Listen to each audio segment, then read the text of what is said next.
আমাদের অঞ্চলে হয় কি এই অনুখাবার বাদ দিয়ে আমরা প্রচুর পরিমাণে নাইট্রোজেন ব্যবহার করি যেটা ইউরিয়া সার। এটা একদমই ঠিক না। ইউরিয়া সার শুধু গাছকে বাড়ায়, এতে কিন্তু ফলন বৃদ্ধি করে না। রাহমাতুল্লাহ। প্রতিনিয়ত হচ্ছে মেসেজ করেন যে ভাই আমার একটা লিস্ট তৈরি করে দেন। সার কতটুকু দিব বা আমি অনুখাবার কতটুকু দিব। তো অঞ্চল ভেদে যেমন চাষাবাদের ভিন্নতা আছে, তেমনি অঞ্চল ভেদে সারের ব্যবহারেরও অনেকটা ভিন্নতা আছে। কোথাও সার বেশি প্রয়োগ হয়, কোথাও কম প্রয়োগ হয়। তবে জমিতে অতিরিক্ত মাত্রায় সার ব্যবহার না করাটাই হচ্ছে ভালো। এখন আমার হাতে কিছু অনুখাবার আছে। এই অনুখাবারগুলা সম্পর্কে একটু কথা বলি। বা যারা হচ্ছে অনুখাবার নিয়ে প্রশ্ন করেন যে, "ভাই তাহলে সারটা তো আমার অঞ্চলে যেভাবে সেভাবে আমি দিতে পারবো। বাকি অনুখাবার যেগুলো আছে এগুলা সম্পর্কে যদি একটু বলতেন।" তো তাদের উদ্দেশ্যে আজকে একটু কথা বলি। সেটা হচ্ছে ৪০% জমিতে যেই মাপটা আছে বা ৩৩% যাদের বিঘা আছে, এতটুকু হচ্ছে আমি বলতে পারবো। তো এখানে ছোট্ট একটা লিস্ট আছে যে মাটিতে অনেকেই হচ্ছে জৈব সার ব্যবহার করে। কারণ মাটিতে ছোট হচ্ছে ক্ষুদ্র, ক্ষুদ্র অণুজীব থাকে। এই অণুজীবগুলা কিন্তু সারের কারণে বা রাসায়নিক সারের কারণে হচ্ছে ক্ষতিগ্রস্ত হয়। এইগুলাকে বাঁচাইতে হলে প্রচুর পরিমাণ জৈব সার ব্যবহার করতে হয়। আর আপনি যদি জৈব সারটা বাড়িতে নিজে তৈরি করতে পারেন, যদি আপনি গবাদি পশু পালন করেন, এই পশুর গোবর দিয়ে হচ্ছে জৈব সার তৈরি করতে পারেন। আর জৈব সার তৈরিতে অবশ্যই হচ্ছে আ গরুর যে মল থাকে, যেটাকে আমরা গোবর বলি, এটাকে শুকনো করে রাখতে হবে এবং ১ বছর পরিমাণ যদি আপনি অধিক করে তারপরে জমিতে দিতে পারেন শুকনো অবস্থায়, সেটা বেশি ভালো। উপরে চালা করে দিতে হবে এবং অবশ্যই কোন প্রকার পানি ঢুকতে দেওয়া যাবে না।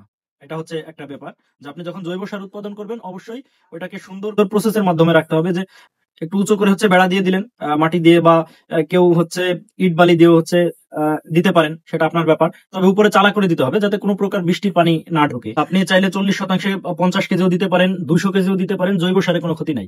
চাইলে আপনি ব্যবহার করতে পারেন, কোনো সমস্যা নেই। তবে আপনি নিজে উৎপাদন করে দিতে পারলে সেটা বেশি ভালো। আর জিপসাম যেটা আমরা ক্যালসিয়াম বলি, যে ক্যালসিয়াম জিপ, এই জিপসামের পরিমাণটা হচ্ছে ৩৩% থেকে ৪০% পর্যন্ত আপনি আ আ ১৫ থেকে ২০ কেজি ব্যবহার করতে পারেন। ১৫ থেকে ২০ কেজি পরিমাণ ব্যবহার করতে পারেন এবং ব্রোন সার যেটা, ব্রোন, অ্যাসিড বরিক এবং হচ্ছে সলুবর বরিক। বরিকের আবার ২ টা ভেরিয়েন্ট। একটা হচ্ছে অ্যাসিড এবং একটা হচ্ছে সলুবর।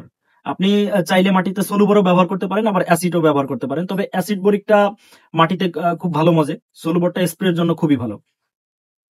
তো ৪০% আপনি ১ কেজি পরিমাণ ৮০০ থেকে ১ কেজি পরিমাণ ব্যবহার করতে পারেন। হিউমিক অ্যাসিড, হিউমিক অ্যাসিডটা আপনি পুরোপুরি ১.৫ থেকে ২ কেজি, ২ কেজি ব্যবহার করাটা ভালো ৪০% বা ৩৩% ২ কেজি পরিমাণ হচ্ছে আপনি ব্যবহার করতে পারেন।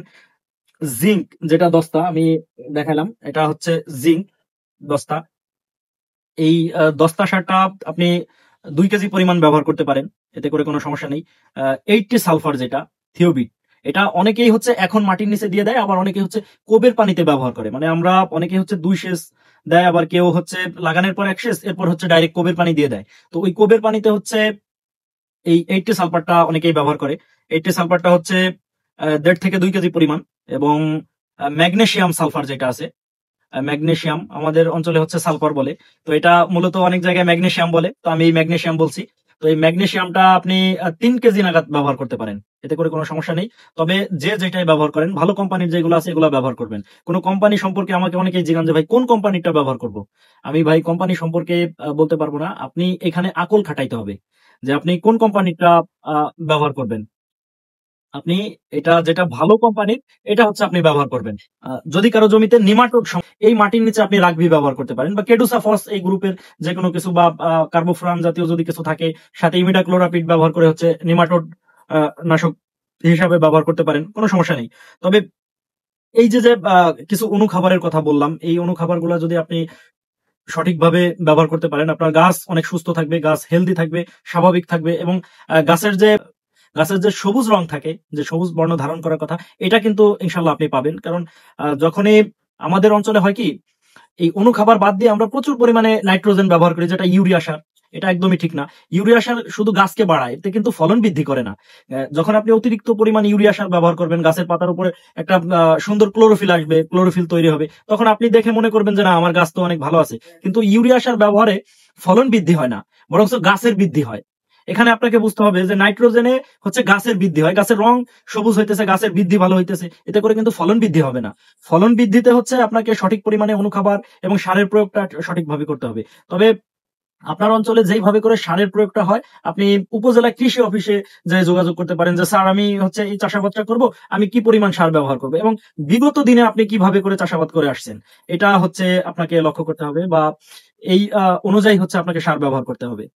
তো আর আরো একটা বিষয় যেটা বলি খুবই ইম্পর্টেন্ট, যে আমরা যে সমস্ত অনুখাবার ব্যবহার করি এইগুলো যেন ডিএপি সারের সাথে, ডিএপি মানে যেটা ডাই অ্যামোনিয়াম ফসফেট, ডিএপিটা হচ্ছে সংক্ষিপ্ত রূপ ডিএপি, এটার ফুল মিনিং হচ্ছে ডাই অ্যামোনিয়াম ফসফেট।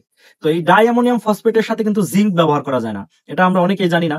আমরা অনেকেই করি কি, একটা চটের মধ্যে সমস্ত সার এক জায়গায় করে, অনুখাবার এক জায়গায় করে সুন্দর করে হচ্ছে কি ভাজাই, এরপর হচ্ছে জমিতে ছিটাই। এটা কিন্তু সঠিক কোনো উপায় না।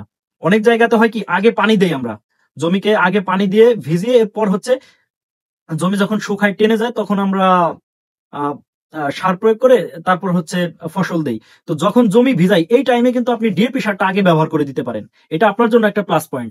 যখন আপনি ডিএপি সারটা আগে ব্যবহার করে দিবেন তখন কিন্তু এটা মাটিতে মজে যায়, মানে মাটিতে পুরোপুরি অ্যাকশন ধরে যায়। এরপর যখন চাষাবাদ করে হচ্ছে জমিতে চারা দিবেন, চারা রোপণ করবেন, ওই টাইমে পটাশ সারটা যেটা আছে, এমওপি, মিউরেট অফ পটাশ, এই পটাশটাকে এই পটাশের সঙ্গে হচ্ছে আপনি দস্তা, ব্রোন, এরপর হচ্ছে হিউমিক অ্যাসিড, ন্যাপথলিক অ্যাসিড যেগুলো আছে, ক্যালসিয়াম জিঙ্ক, এইগুলাকে পটাশ সার দিয়ে হচ্ছে মিক্স করে তারপর হচ্ছে বুনে দেওয়া, তাহলে এটা সব থেকে ভালো প্রসেস হয়। তো আজকের ভিডিও এই পর্যন্তই। সকলে ভালো থাকবেন, সুস্থ থাকবেন। আল্লাহ হাফেজ।